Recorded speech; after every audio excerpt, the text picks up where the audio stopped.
Thank you, everybody. Thank you for coming. Namaste. So honored to be here. And please keep us posted on the Blue Jays score. Truly, no. Because at the end of the day, that moment of being true Canadian is to watch the baseball game as well. Yes, like if we ever enter the 8th inning, I do need somebody just to quickly put their hands up very quickly, just so we can know. 3-1 for the Jays. I'm not upset about that. Well, thank you everybody for joining us here today, especially when we've got an iconic game happening. We get the pleasure of being here with Chef Vikram Vij. Now, I don't know if you know, but Vikram Vij's restaurants were very, very close to my heart growing up. It's one of the first times that I got to see a South Asian chef first face and center with everybody. It's a space that I actually went to share with my mom, and we would go there very often, Rangoli specifically.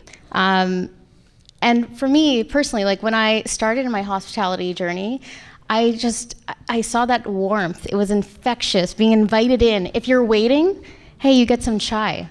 You get a lamb popsicle, and that was so special. Sometimes I just want to wait. I'd be very happy if they didn't turn a table. But I'm curious to know, Chef, why now? Why write a new cookbook? Because you've kind of done it all. You've been on TV, you've opened up restaurants, you've done this before. What is special about my new Indian kitchen? Well, I am a peacock. And the book looks like a peacock.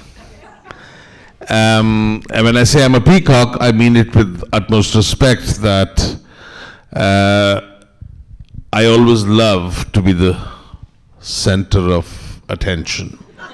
And I'm okay to say that. The ego is big enough to say that. That's very important. Yeah. So it was when the time had come to, after the cookbooks, the COVID had happened, a few new things had happened at the restaurant.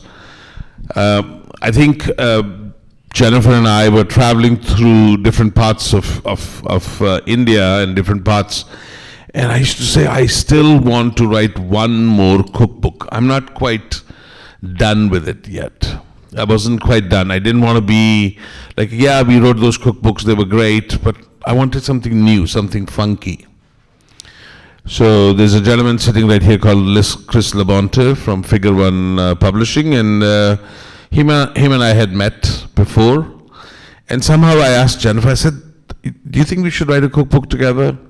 And she was like, sure, let's try it. And then Chris and I met, and we liked the idea and where we were going with this, and we went back and forth.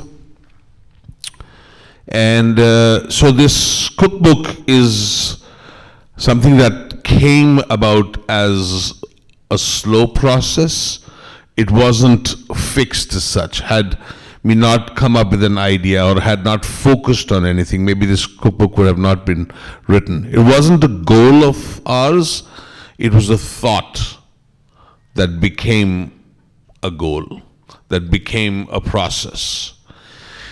Obviously, there was a lot of back and forth. Publishers are not easy to work with, especially Chris Labonte. He's sitting right there, and the reason I'm saying that because I'm just making fun. No, he was great. Figure One was amazing to work with, and the process of photography came about, and the recipes and the style of it. So the book is not an Indian cookbook as much. It is about me going back to the kitchen, taking control of the kitchen, running the restaurants. Initially, there was different hierarchies and different people running the restaurants. Now I had taken over the kitchen completely, and the menu and the style of doing everything. So it was about writing about, now I'm back on the saddle. I'm writing this cookbook as the new dishes on the menu part of it. So it was like a journey almost, and not a thought process saying, oh, you have to write a cookbook. It was just every small thing that happened, the travel. If you look at the pictures, a lot of the pictures in this are very naturally taken by Jennifer on an iPhone, and then we submitted, and it got published.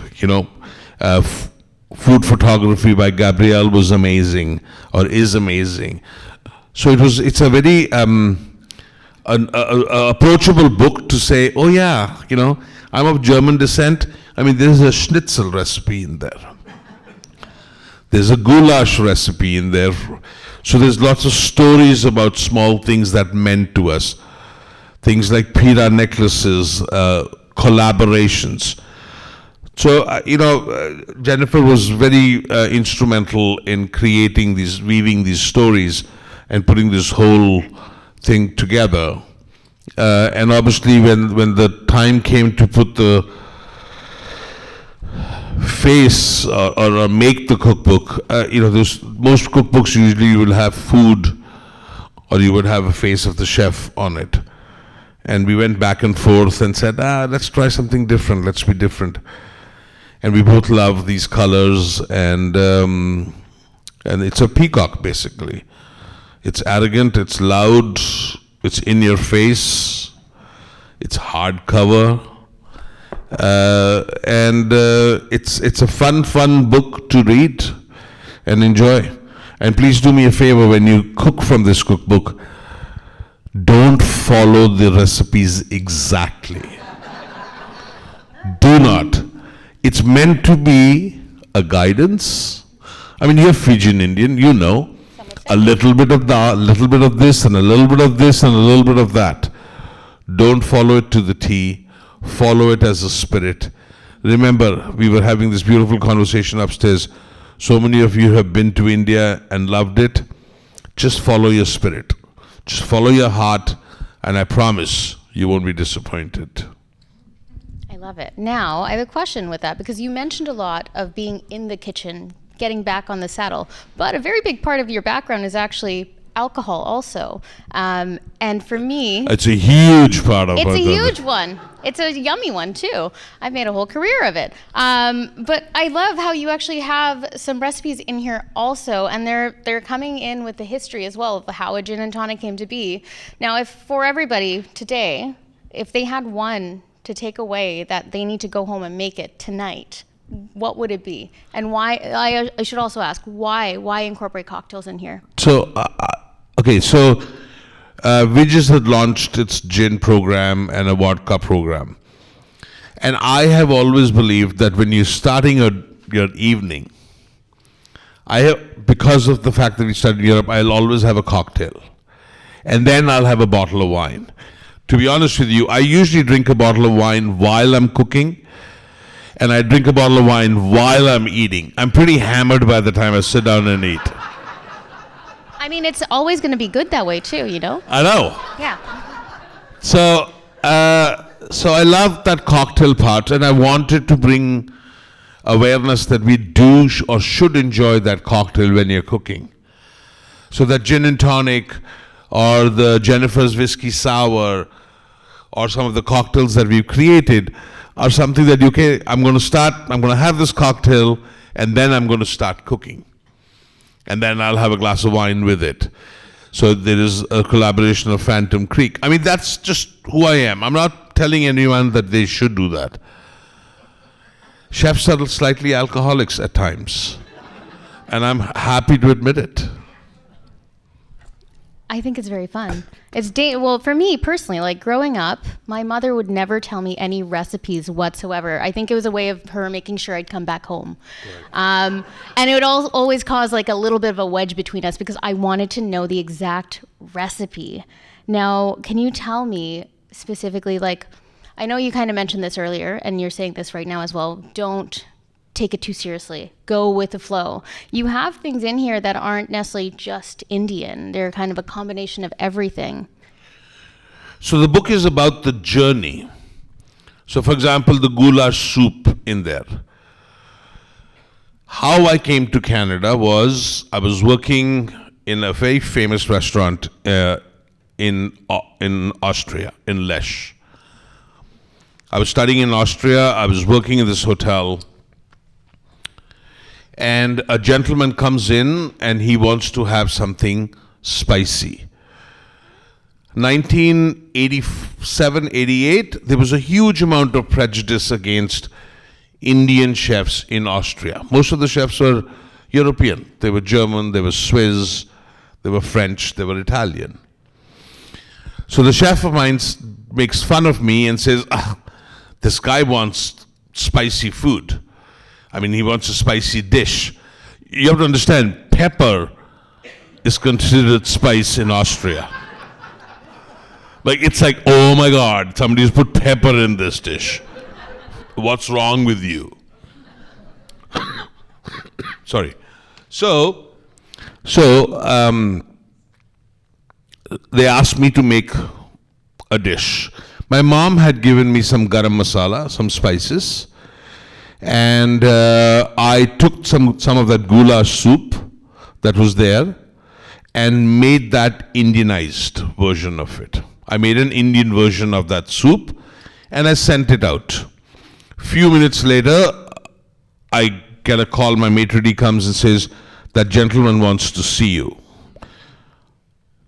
And I'm like, oh shit, I'm going to get fired. For sure I'm going to get fired. Maybe I put too much spice in this goulash soup. He starts talking to me. He says, oh, you know, you speak German and you're of Indian descent. What are you doing out here? And I said, I'm so-and-so. This is what I've studied. And he says to me, he says, you know, young boys like you or young chefs like you belong to this great country called Canada, where I live, and it's great for immigrants. It's great for people who are coming out here. Do you want to come and try? And I didn't think of it much. I was like kind of joking. I thought maybe he was joking with me. He says, here's my card if you ever want to contact me. I look at the card and it said, General Manager, Banff Springs Hotel. A CP property at that time, one of the most iconic hotels in the world. He was the general manager. Nobody knew he was the general manager of the Banff Springs Hotel. So I was like, quiet. I took my letter, a season passed. I sent him my resume saying, hey, listen, by the way, I met you at this time. I made you a little goulash soup. You told me that I should come to Canada. It's a beautiful country. At that time, I wasn't thinking culinary because, I mean, I wasn't thinking, you know, where was the culinary going with this? I was purely, I had just applied. 6 weeks later, I get an envelope. In that envelope was a one-way ticket and a 6-month visa to come to Canada and work. Because he knew that once I came to Canada, chances of me wanting to go back is 0. That's why he gave me a one-way ticket. So that's how I came to Canada. That's how I came to Calgary. What was your question again? You answered it. You did so good. I forgot. No, that's okay. I got it. Well, with that though, you are in Banff. You make your way to the West Coast. Correct. And it's interesting because like whenever people think about South Asian food, oftentimes butter chicken.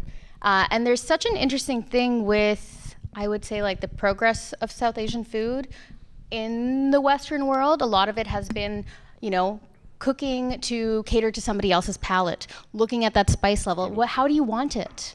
You know, do you want it mild? Do you want it medium? Do you want it medium mild? Do you want it spicy? But for you, like I feel like you got to do something very special where it was you're welcome to my home, welcome to my kitchen, and I'm gonna cook for you, you don't worry about it. What's it been like for yourself here in Vancouver doing that? So when I came to Vancouver, I worked for John Bishop on Westforth. And John was very instrumental, and he still is one of my mentors, I would say, in life. He was great, and he taught a lot. And when I was ready to open up my own restaurant, I didn't want to call it Cuisine of India. I didn't want to call it Taj Mahal. I didn't want to call it authentic this or authentic that. I wanted to give my last name to it. That is why it was called Vij's. Because I knew that if I called it Vij's, then the pride that I would take in preparing that food, because when you put your last name on something, you better make sure it's damn good, right? You can't walk away from it. So I called it Vij's, but I called it Vij's to honor my grandfather, to honor my last name. At that point, one of the biggest issues that we had was everybody would come and ask for butter chicken, chicken tikka masala, tandoori chicken, same mainstream. Whereas Indian food is so vast and so beautiful and so democratically different that I didn't want to be pigeonholed into one thing. So I started creating dishes that were non-typical Indian. And people were confused. You're talking about 1994. People were confused. People were like, what's this? I almost failed the restaurant because people would come into the restaurant and they didn't find the mainstream stuff. And 3 months had gone by and I was really hurting for finances because the sales were not there. And I remember to this day, it was a cold November evening. I had opened in September, end of November. A woman comes in and asks for butter chicken. And I said, I don't have it. I said, do you have chicken tikka masala? I said, I don't. She was about to leave. And I said to her, just do me one favor. My mom's made this beautiful chicken curry. It's homemade chicken curry. Just taste it. If you don't like it, you don't have to pay for it. But at least do me the honor of tasting it. My mom's made it. Because at that time, my mom used to work with me in the kitchen and she would make this. She tasted it. She walked away. She said, okay, that was good. She paid for it. So I felt good. I was like, okay, she paid for it. And it's not like at that time, even that $10 was not a big deal. It was a big deal. It was, I needed that. So I took that money and 2 days later, she wrote this article in a magazine called West Ender. Her name was Robin Mines. She was a food writer. I didn't know that she was a food writer when she came in. And she wrote a really positive article. And to be honest with you, 32 years have gone by. Had she not come in, I probably would have shut the restaurant down and gone back and working for someone else. So remember, you never know where and what happens, what turn life takes. I wouldn't be standing here and sitting down talking to you 32 years later had she not come in, or had I not told her, try my mom's chicken curry. So at that point, when that happened, I realized I'm not going to ask someone, do you want your food mild, medium, or hot? I'm going to say, you've come to my house, that's the way I've cooked it, and that's the way you're going to enjoy it.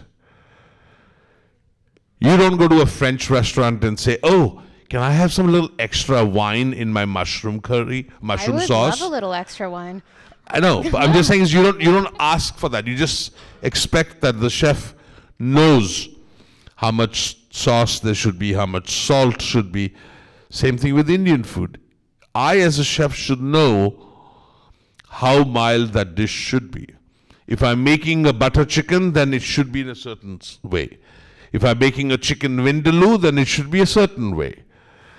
It should not be mild, medium, and hot. It should be, is the love behind the food?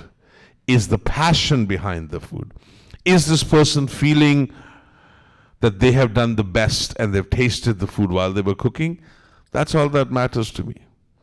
If I come to your house and you make me a peanut butter sandwich and it's tasty, who cares how it was made? as long as it's made with love and passion. And I think that was the focus of the restaurant at that time. And of course, at that time I met Miru, and Miru and I ran the restaurants together for 30 years. And, I can't take credit for the restaurant without giving her the full credit for what she ran at the restaurant. So Vij's success is absolutely 100% her success as well. I remember that being so special, actually. Like, I remember coming into Rangoli, I remember coming into Vij's and looking at your kitchen, and everybody in there was a woman. And I had never seen that in my life. May I ask, like, what am I trying to ask here? What was it like? Like, did people ever question that? Were people confused by that? No, it just happened because initially when we opened the restaurant up, one of the aunties came to apply for a job, and she worked at the restaurant. Her name is Amarjit. She worked as a dishwasher with me because I was doing the cooking, and she would help me cut vegetables and stuff like that. And then today, she's my head chef. And she said to me, don't worry about kitchen staff. I will bring the kitchen staff. You don't have to worry about bringing any kitchen staff. I will bring all the ladies because they're all family anyway. So honestly, all the women in the kitchen that work are our families. One's a daughter-in-law, the other one's a sister-in-law, the best part of that is they can't screw up because they all hang out afterwards. So if somebody is lazy, they pull the other person's. And so it just became that. It became that aunties were running the kitchen. It wasn't like, oh, you shouldn't hire males in there. It just became that way. I never needed to hire anybody else because they were just working so hard. And the best part was they knew the food. So I didn't need to explain too much to them. I didn't need to sit there and say, do this, do this. And, one of the things that happens in our restaurant industry is there's a lot of hierarchy. I'm a sous chef. I'm a demi chef. I am this. I am that.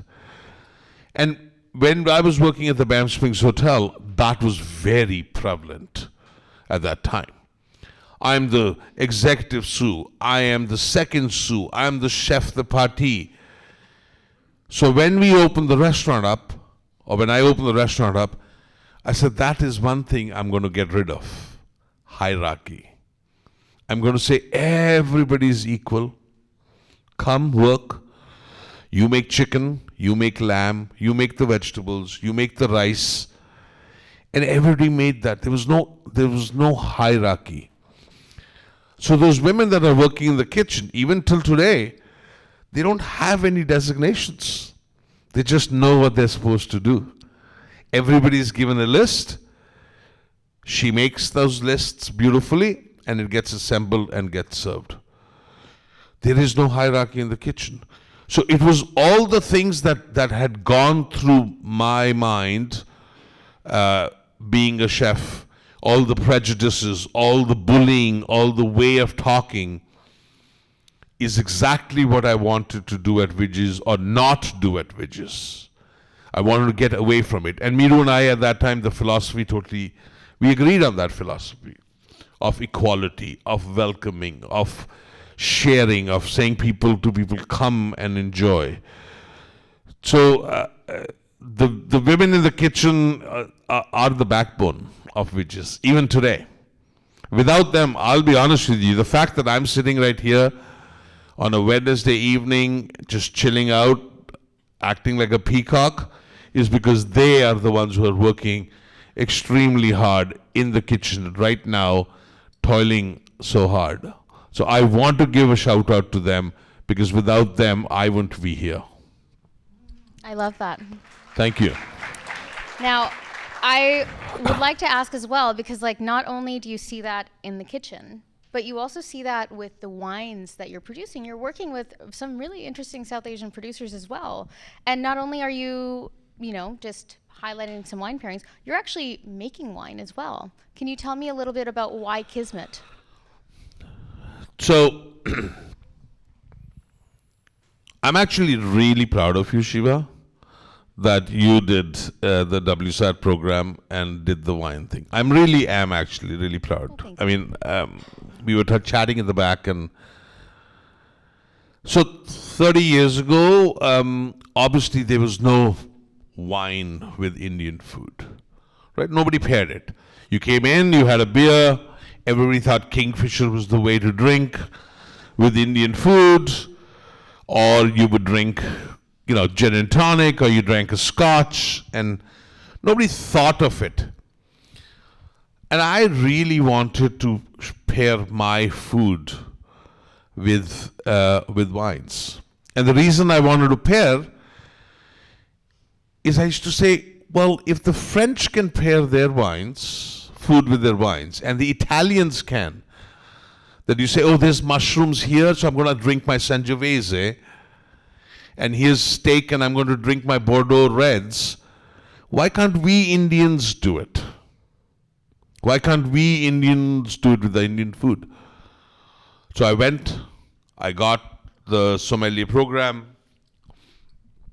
It was extremely tough and expensive, and started pairing wines with Indian food. And the idea was, we as Canadians need to be proud of our winemakers in Okanagan.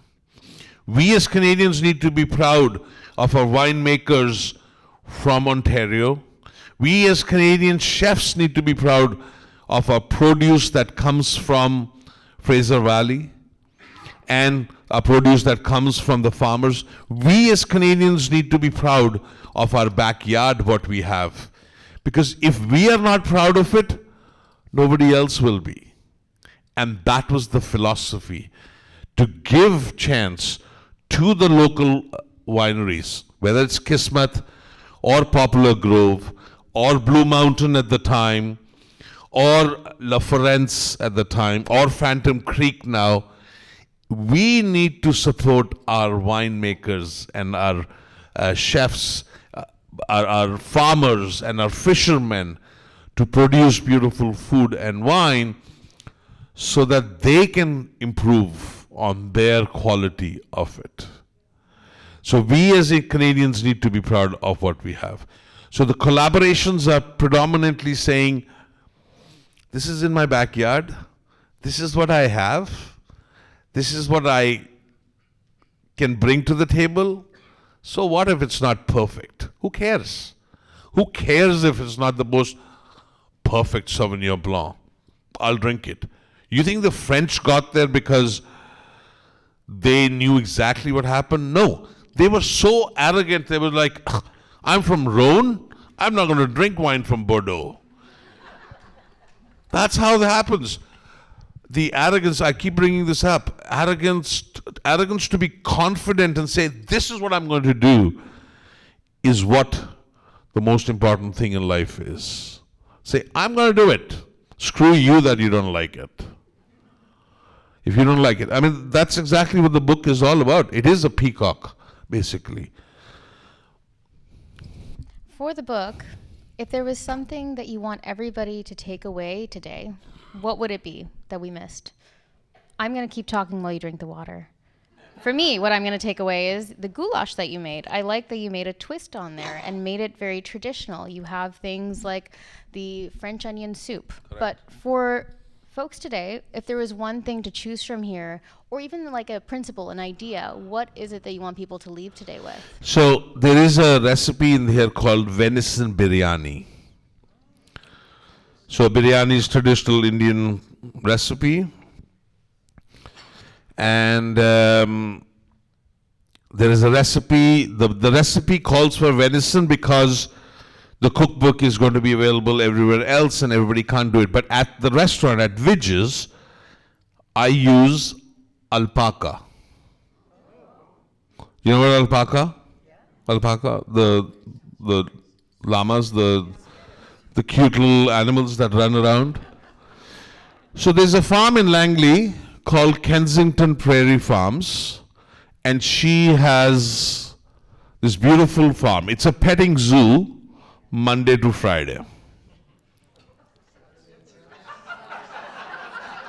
So you can go buy yourself a beautiful alpaca sweater, a scarf, whatever you want. And I could know their names too. Which Yeah, which yeah. is good. Some of them are. Yeah, most of them are names. Steve. They have names. Like one's called Vikram, the other one's called James, the other one's called John.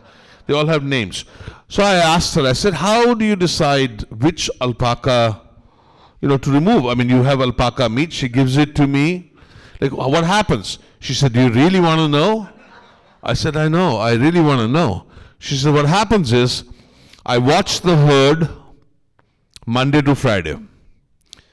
And on Friday night, whoever is the naughtiest and friskiest alpaca, that's the one I remove. It Woof. comes to me on Monday. So it has had a great life and one bad day.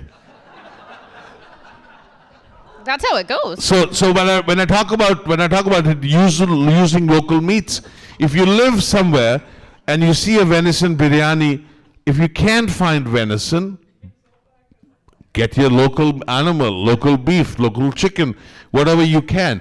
So use and substitute whatever you have, either in the cupboard or in your backyard.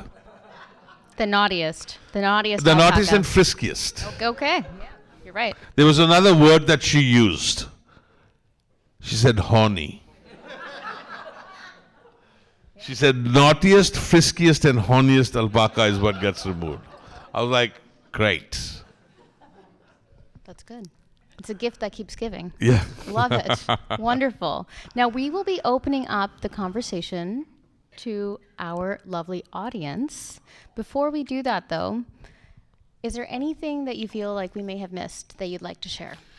Well, I do want to take a moment and obviously thank Jennifer for her collaboration in there. She was extremely important. She played an extremely important part and role in it, in creating this cookbook. But more than that, I just think it feels that it's not just a cookbook. It's a story. It's a book about a journey and things that have happened. There's a story about lamps in there that's very dear to me personally.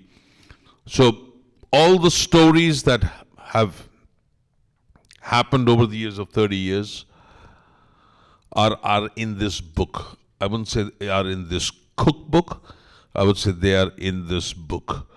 So at times, after you've had your gin and tonic and a bottle of wine and you cooked a dish, read the book as well. It'll put you to beautiful sleep at night. I believe it. There's a story in here of the door. And for me, I live in the neighborhood, so I can't wait to come by and actually just see the door that it took you so long to pay off. $100 a month, you were saying. How long did it take to pay it off? Well, I gave him, there's a door, somebody went to India, wanted to sell this door after a long time to me. It was $10,000. It was $10,000. I didn't have the money at the time, so I said, I'll give you $100 checks. So I wrote post-dated checks for $10,000 in $100 bills, $100 checks. Like I was tired of by the time I had written down. And he did cash them at the end. I mean, I did pay $10,000.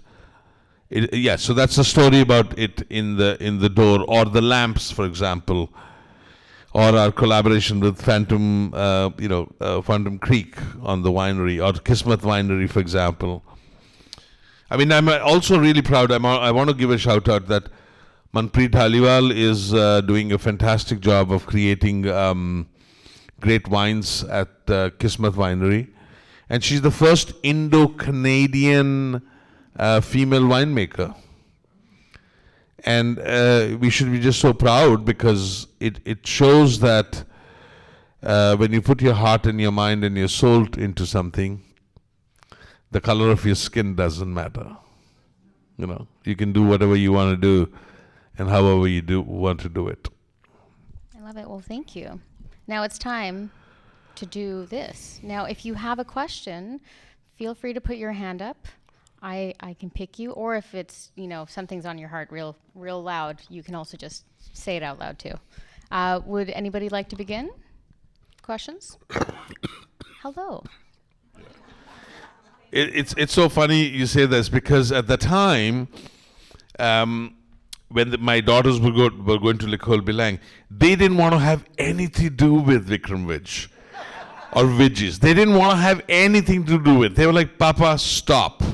Like, we smell of curry, we don't want to go, we don't want to, just can you not make Indian food or anything else? And one of the dishes on the menu that is on this book, the schnitzel, is because they wanted to have fried chicken.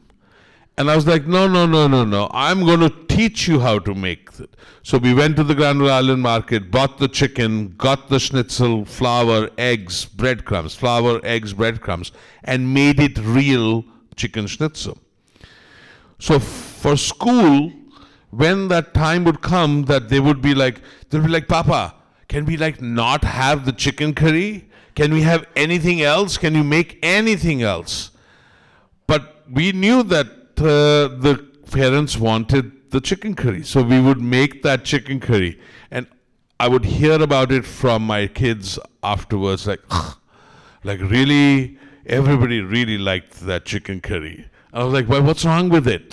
We don't want attention. Like, my kids are the opposite. Like, I need attention. They don't want attention. Looks at me. Do you ever say to them, hey, it's kind of nice? No, I was just in Toronto, and we were doing this Indian show, and we were on the stage, and here I was going like this, and I'm looking at them, and I'm about to ask them, do you want to come up? And they're like, don't even ask, don't even go there. Dad! Stop. And my younger one actually got up and walked away and went to Cactus Club for a drink. I was like, where are you? She's like, I do not want to be seen with you. I want to get the hell out of here. I don't want to be here. My older one was still being a little nice. Like, oh, Papa, can we go? We are so cold and everything else. I knew there was not about cold. They just didn't want to be there. They hate the attention. They absolutely hate the attention. They got to go have a frosé. Yeah. That's pretty good. Might there be anyone else curious? Oh, you're just so beautiful. See, memories like this bring you to a different level altogether of. So Tony and I had met long time ago at a function, at a dinner that was held by a woman called Barbara Joes, who owned a shop called Books to Cooks, a beautiful shop, and we had met at the time. And then 2 years later, they were doing this show, and his producer called me up and said they would like to host Pino and Tojo and me. So we were three of us there. At that time, our house was going under renovations, and so they wanted to host it at my house, but we didn't have enough space. Pino had a big house, and so we went and we did the event there. So everybody brought one dish, and we had a conversation about the dish and what we were doing, and he was great. But before that, if you watch that episode, I take him, I get one day with him, I take him to the Punjabi market, on 49th and Main, the Indian store. So I take him to the Punjabi market, and we are walking in Punjabi market, and he's tall, skinny guy, smoking a lot at that. I mean, just part of it. Smoking, just having a great walking. And every few minutes, some Indian person would come up and say, hi, Mr. Vij, or hi, Chef, hi, Vikram, or, they would say things to every few minutes. And nobody was paying attention to him. Nobody was paying attention to him. So he really felt awkward. He looks at me and he's like, I am Anthony Bourdain in Vancouver, and nobody's saying hello to me, whereas everybody's coming and saying hello to you. I looked at him and said, dude, you're in my town. He shut up, came back to the kitchen, ate, we had a fabulous dinner. At that dinner, the conversation, this is the topic of where the editing is perfect. The biggest thing about Tony was, he was a shit disturber. He would say things to you, and you would have to answer, and you were heated, and then the camera would take away what he had stirred the shit up, but only it came across as if these three chefs are fighting. And the question that night was, the question was, would you sleep with anybody for $1 million? That was the question. And I said, no, I wouldn't. Tojo says, tell me when. And Pino is like all trying to be all like, simple. So then Pino makes fun of me and calls me, says, Gandhi, why are you acting like all this, righteous and stuff like that? They don't show that part. The only part they show is as three of us amigos are fighting like crazy, and we're profusely sweating. Because we had been drinking since 5 o'clock.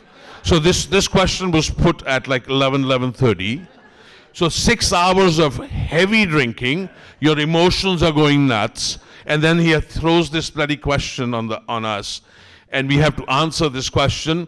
Camera takes away that, and it actually shows, if you actually watch the episode, it kind of shows that these chefs are great, but their egos are so big. I mean, they are. But their egos are so big that they can't even agree to, disagree in that sense.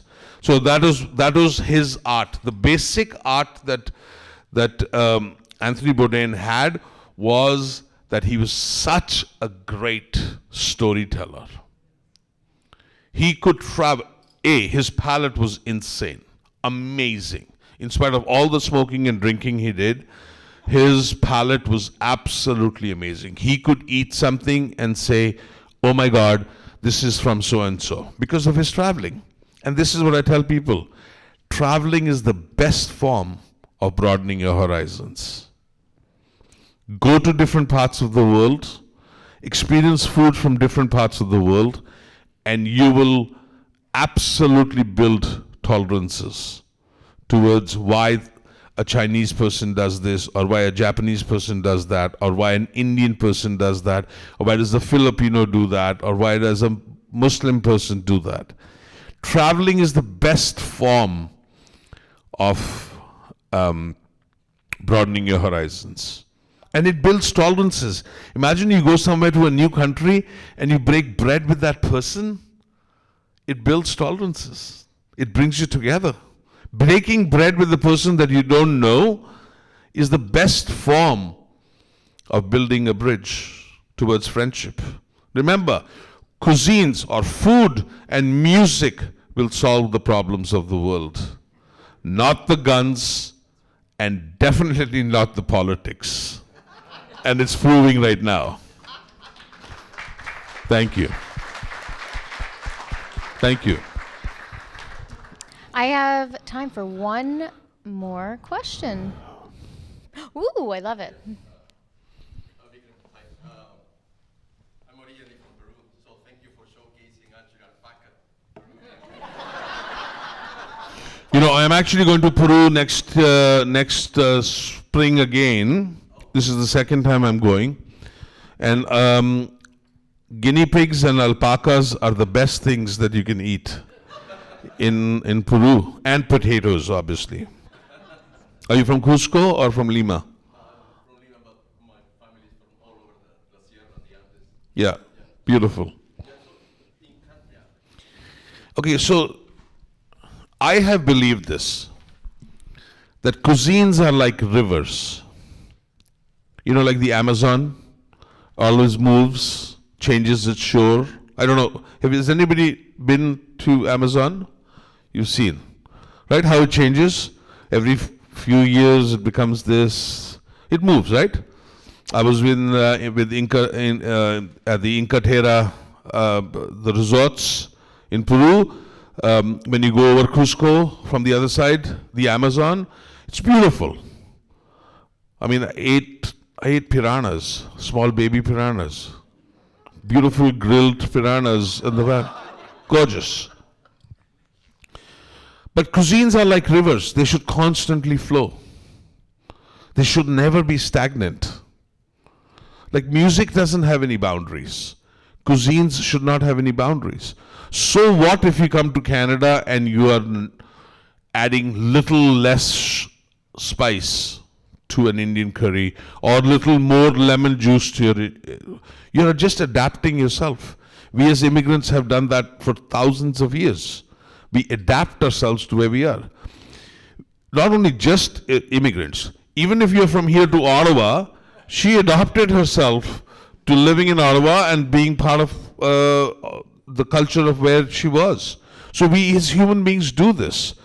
So that's why I have a problem with somebody who says authentic. We are all authentic. Shiva Reddy is born and brought up here, 2 Fijian parents. She's as authentic as I am because I'm Indian. I was born and brought up there in India. Or you were brought up in a small little town. If you're British, you're brought into the... We're all authentic. Authenticity means do you have love in your food? Do you have passion in your food? That's authentic. So it is okay to change if you feel like it. If you want to do it. Commercially, there comes a point where you'll have a point of saying, people will accept that. But let's say you're making a ceviche, okay, a Peruvian ceviche, for example. How much acidity you're going to add, tomatoes you're going to add, it's going to be dependent on your own palate.